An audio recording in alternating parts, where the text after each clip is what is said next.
So I think within the oligonucleotide industry, it's just going to absolutely skyrocket. You know, the past 10 years it's really grown. There's a lot more products coming on the market. I think people are they're using larger oligos now more on the biological front to really, you know, help with all these orphan drugs and orphan diseases. So I think a lot of these larger modified oligonucleotides is going to be the real way forward, and they're just going to rapidly increase in trials and products on the market. So it's going to be a very exciting 10 years. Hopefully it's going to continue really having a positive interaction with the industry and the regulatory agency. I think in the field of the oligonucleotide we really need that to build forward what's the strategy, what's going to be, what can we do, how can we do it, to have some type of guidelines, and hopefully be able to share more information between industry to learn from each other and progress more quicker. So hopefully that will come.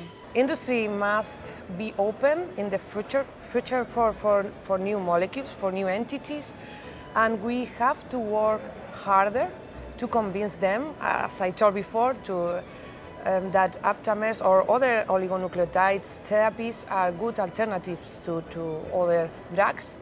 And I really don't know if they are going to open their minds, but I think they should do. There will be more players, and it's actually it's a complex question, because there's also there's science in it, but there's also, what should I say, political factors. Right.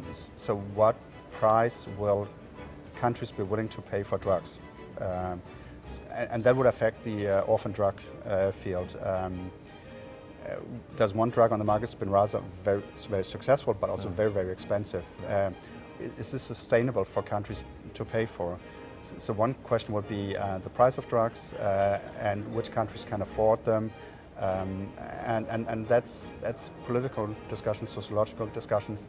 But I think overall, price will be a driver.